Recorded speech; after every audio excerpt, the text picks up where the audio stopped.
Viral জিনিসগুলো আমার কখনো করা হয় না বা মাঝে মাঝে করেও ফেলি। তবে এই কেকটা অনেক বেশি ভাইরাল ছিল বেশ কয়েক মাস আগে, যদিও তখন আমার করা হয়নি। তবে আজকে হুট করে ভিডিওটা চোখের সামনে আসাতে ভাবলাম যে এটা আপনাদের সাথে শেয়ার করে ফেলি। যারা একদমই নতুন কোনো ধরনের ডিজাইন খুঁজে পাচ্ছে না তারা চাইলে এটা ট্রাই করতে পারেন, আশা করি ভীষণ ভালো লাগবে। স্কোয়ার একটা কেককে সমান ভাগে 9টা ঘর করে নিতে হবে। ভিডিওর স্ক্রিনে খুব ভালো করে লক্ষ্য করলে আশা করি বুঝতে ভীষণ সুবিধা হবে। 9টা ঘরকে 9টা শেডের কালার করতে পারেন, আবার চাইলে দুইটা দুইটা করে ভিন্ন শেডের করে এরপর প্যালেট নাইফের সাহায্যে বেশ খানিকটা সবুজ কালার দিয়ে গাছের পাতার মতো ড্র করে বেশ কিছু বড় ছোট ফুল তৈরি করে নিতে পারেন। আর এই ফুলগুলো শুধুমাত্র নাইফের সাহায্যে বা বিভিন্ন প্যালেট নাইফ সাহায্যে এই ফুলগুলো তৈরি হয়েছে।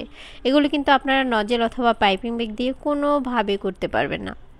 এখানে যেহেতু 9টা ভাগে বা 9টা ঘর করা হয়েছে পুরো কেকটাতে, তাহলে এখানে 9 ধরনের ফুল দিতে হবে। তাহলে লুকটা দেখতে ভীষণ সুন্দর লাগবে। আমার কাছে এটা অনেক বেশি স্নিগ্ধ মনে হয়েছিল, যেহেতু যখন এটা ভাইরাল ছিল তখন এটা আপলোড করা হয়নি বা আপলোড করার সুযোগ হয়নি, তাই শেয়ার করে দিলাম। আপনাদের কাছে যদি ভালো লাগে বা পরবর্তীতে ট্রাই করতে চান তাহলে কিন্তু আপনারা শেয়ার করে আপনাদের টাইম লাইনে বন্ধুদের সাথে ফলোয়ারদের সাথে টাইম লাইনে রেখে শেয়ার করতে পারেন। এই তো ভাইরাল কেকটার ফাইনাল লুক ছিল এটা, যেটা আমার খুব বেশি নজর কেড়েছে। কালেক্টেড ভিডিও নিয়ে যদি কারো সমস্যা থাকে তাহলে স্কিপ করতে পারেন, আর ভালো লাগলে শেয়ার